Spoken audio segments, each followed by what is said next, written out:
The smell hit him first: chocolate, butter, something faintly burnt around the edges.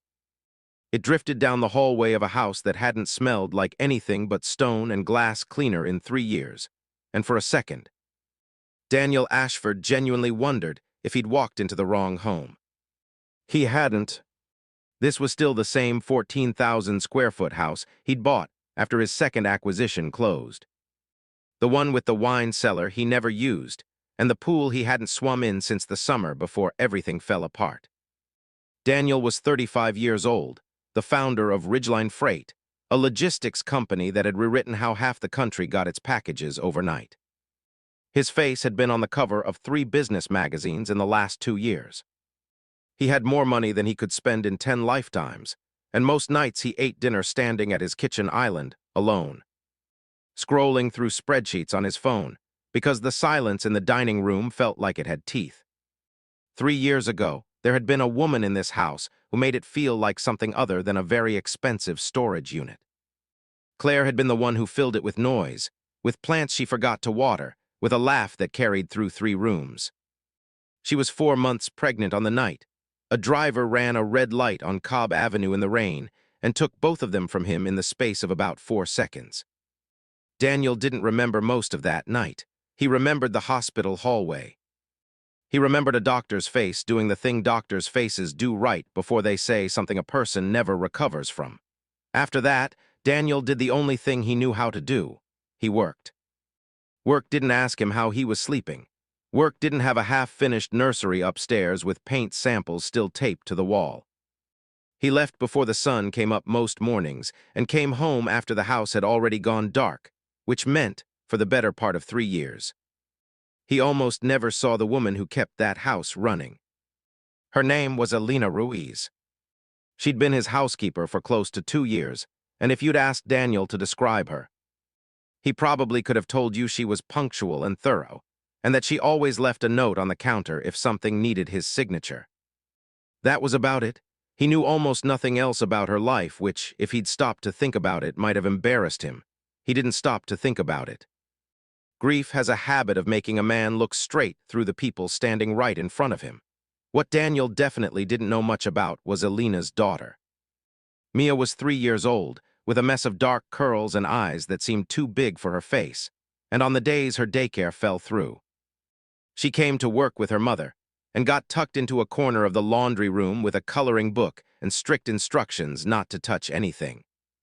Daniel had passed her in the hallway maybe a dozen times over 2 years. He'd nodded at her the way you'd nod at a piece of furniture that had been rearranged.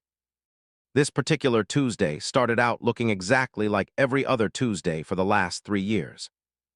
Daniel had a 2 o'clock with a client that was supposed to bleed straight into the evening. Another 12-hour day stacked neatly in front of him like every other 12-hour day. Then, at 11 that morning, his assistant knocked and told him the client had a family emergency and needed to push the meeting. Just like that, Daniel's entire afternoon opened up in front of him with absolutely nowhere he wanted to be. He sat there for a minute staring at the newly empty block on his calendar, feeling strangely untethered by it. Normally, he'd have just filled the gap with something else. Calls, emails, anything that kept his brain too busy to wander somewhere he didn't want to go. Instead, for reasons he couldn't fully explain even to himself, he closed his laptop. Maybe it was the gray sky pressing down outside his office window, the kind of low, flat October gray that always seemed to drag him back to that hallway, that doctor's face. Whatever it was, he told his driver to take him home, in the middle of the day, something he hadn't done in over a year. His driver, a quiet man named Cyrus who'd worked for him almost as long as the house had been his, glanced at him in the rearview mirror twice on the way home, clearly surprised. Cyrus didn't say anything, though. Nobody in Daniel's life said much of anything anymore, not really. They'd all learned over 3 years the particular art of being around a grieving man without actually touching the grief. Polite, careful, professionally distant. Like everyone had silently agreed that the safest thing to do with Daniel Ashford was leave him mostly alone and let him run his empire from behind a closed door. He watched the storefronts blur past the window, the wet pavement throwing back streaks of gray light. and thought about how strange it was that a man could sit at the center of a company with 4,000 employees and still feel, most days, entirely by himself. He had every material comfort a person could ask for, a house with more rooms than he used, a closet full of suits tailored to the quarter inch. And still, some mornings, he woke up and genuinely had to search for a reason to get out of bed that wasn't just habit. He had no idea, sitting in the back of that car watching the city slide by, that the next 20 minutes were going to undo 3 years of very carefully built walls. The driveway looked the same as always when they pulled in Elena's small gray sedan parked off to the side, everything quiet and still.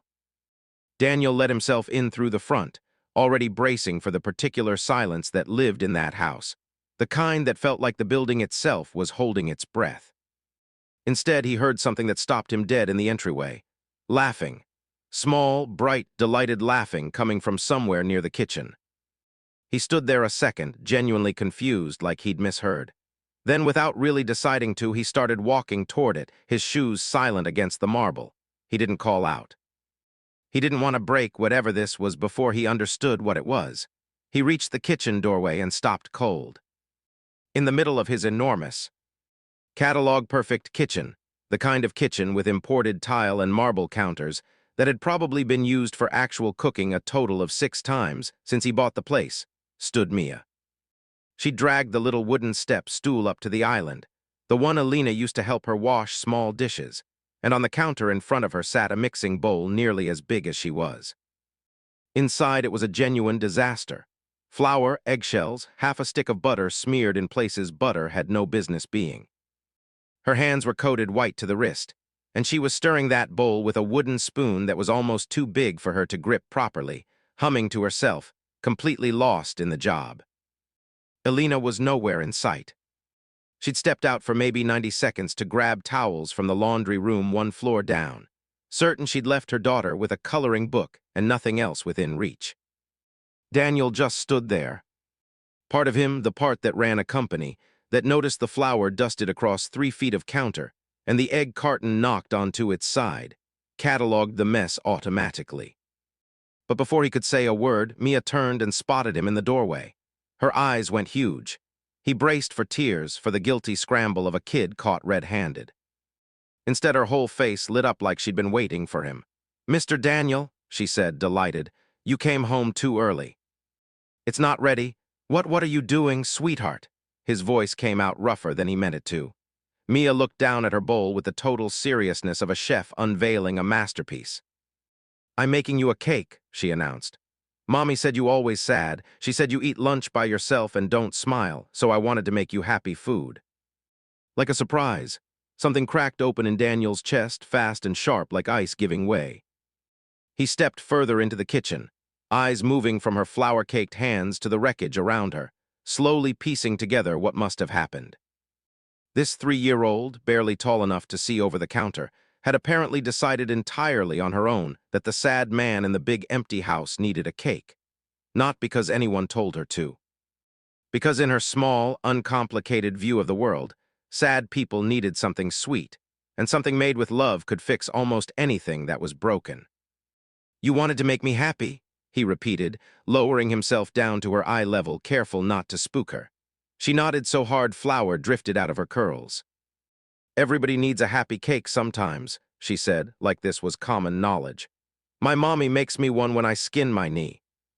So I thought maybe you skinned your heart." Daniel's breath caught somewhere in his throat and just stayed there. "Skinned your heart," he repeated quietly. He had no idea how a 3-year-old had landed on words that specific, that unknowingly exact for what had actually happened to him. He felt his eyes sting in a way he hadn't let them sting in public, or really anywhere, in longer than he could count.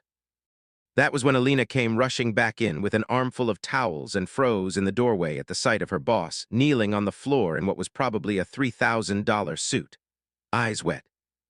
In front of her flour-covered daughter, and a kitchen that looked like a bakery had detonated in it.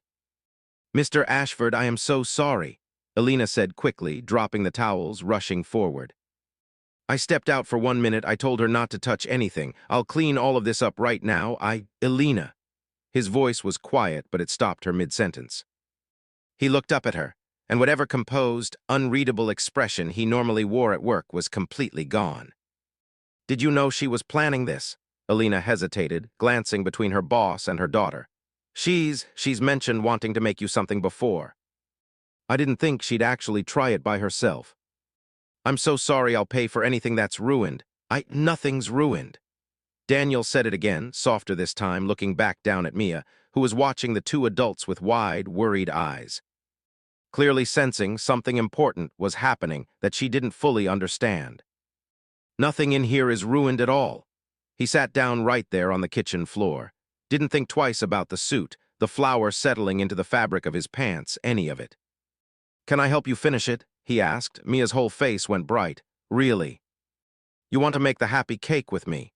"I'd like that more than almost anything," he said, and he meant it more than he'd meant most things in 3 years. But it wasn't the cake itself that was about to change everything in that house. It was what came out of a 3-year-old's mouth 20 minutes later, a sentence Daniel would carry with him for the rest of his life. Alina stood frozen for a second, watching her billionaire employer roll up his sleeves and settle onto the floor next to her daughter. Before she quietly bent down and started picking up the fallen egg carton, still glancing at him every few seconds like she expected to be fired any minute for letting this happen. Daniel wasn't thinking about mess or protocol or the state of his suit. He was thinking about Claire, about the half-finished nursery upstairs still smelling faintly of new paint. About every birthday, every school play, every skinned knee he would never get to witness, because a stranger ran a red light on one ordinary rainy night. He hadn't let himself sit inside that thought in detail in a long time. He'd built the walls too high for that. But somehow this fearless little girl, absolutely certain a homemade cake could fix a broken heart, had punched straight through every one of them in under 5 minutes. "What kind of cake is this supposed to be?" he asked, peering into the bowl. "Chocolate," Mia said like it was obvious. "Chocolate makes everybody happy." "Mommy said so." "Your mommy's a smart woman," Daniel said, glancing up at Alina, who blushed and looked away, still visibly bracing for the other shoe to drop. As they worked, or really, as Mia directed and Daniel attempted with genuine effort to follow a recipe that existed entirely inside a toddler's imagination, Daniel found himself talking. Not about work, not numbers, not deals, not quarterly targets. He told Mia, in the simplest terms he could manage, about baking with his own mother when he was a kid, long before there was any money in his life at all. How she used to say the exact same thing Mia had just said, that chocolate could fix almost anything. He hadn't talked about his mother, who'd passed away while he was in college, in years. He hadn't talked about Claire to anyone outside, a therapist's office he'd stopped going to 8 months earlier because it had started to feel pointless. And yet here, on his own kitchen floor with flour on his hands and a toddler-sized spoon in his fist, the words came easier than they had in a very long time. Alina listened quietly while she cleaned around them, saying nothing, though Daniel noticed her eyes were shining. 2 years she'd worked in this house, and she had never once heard him string together more than a handful of sentences about his own life. She'd wondered plenty of times what exactly had happened to hollow a man out this completely. "Mr. Daniel," Mia said suddenly, flour smudged across her nose. "Why you look sad even when you smile?" The question landed like a soft, direct hit. Daniel opened his mouth, not sure how to answer something even grown adults twice her age had never had the nerve to ask him outright. But Mia kept going, unprompted in that blunt and unfiltered way only very small children manage. "My mommy told me your wife went to heaven and you were gonna have a baby, but the baby went too." Her small face went serious, thoughtful in a way that seemed too old for 3. "I asked God to send you a new Happy, since your old Happy went to heaven with them." The kitchen went completely silent, except for the low hum of the oven Alina had just switched on. Daniel felt tears slide down his face before he even registered he was crying. He didn't try to hide it. He simply let it happen, right there on his kitchen floor, in front of his housekeeper and her 3-year-old daughter.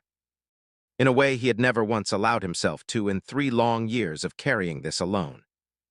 "Mr. Ashford, I'm so sorry," Alina said, mortified, rushing to Mia's side. "She doesn't understand. She's just a baby. I never meant for her to." "Alina." His voice was thick but steady as he wiped his face with the back of a flour-dusted hand. "Please don't apologize.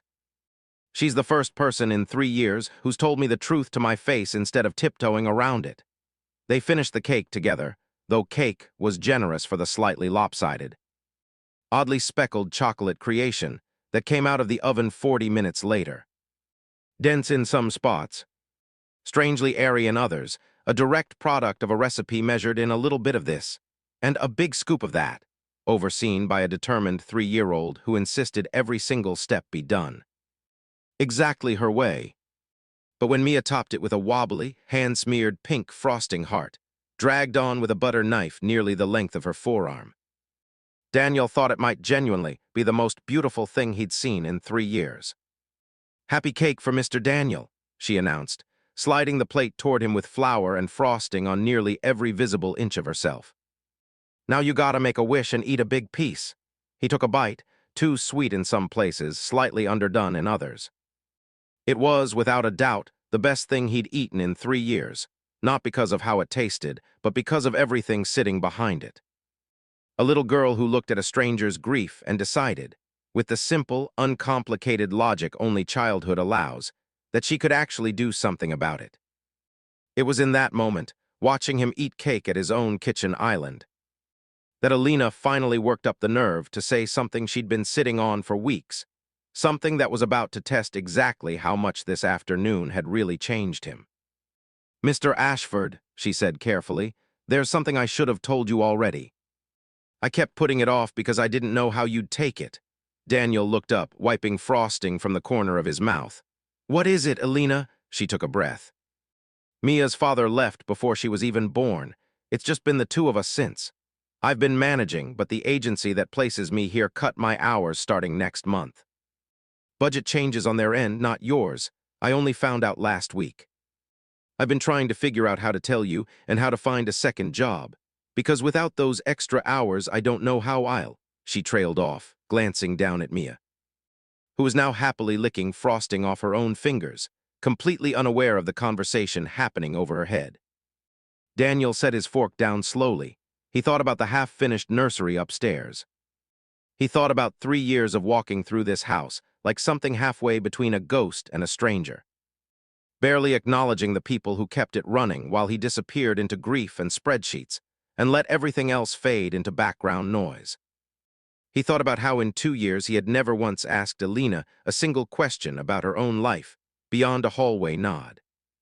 Something shifted in him permanently, sitting there with chocolate cake and flour and a lopsided frosting heart in front of him.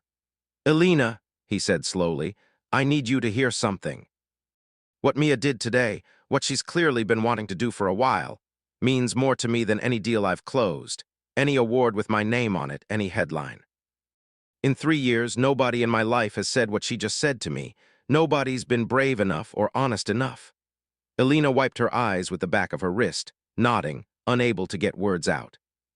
"So here's what's happening," he went on, and there was a new steadiness in his voice, the same tone he used to bring into boardrooms, except now it was pointed somewhere that actually mattered.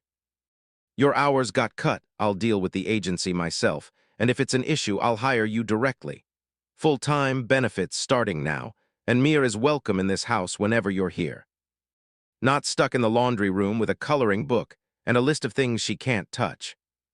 This kitchen, this whole house, has been sitting empty for 3 years, waiting for someone to actually live in it.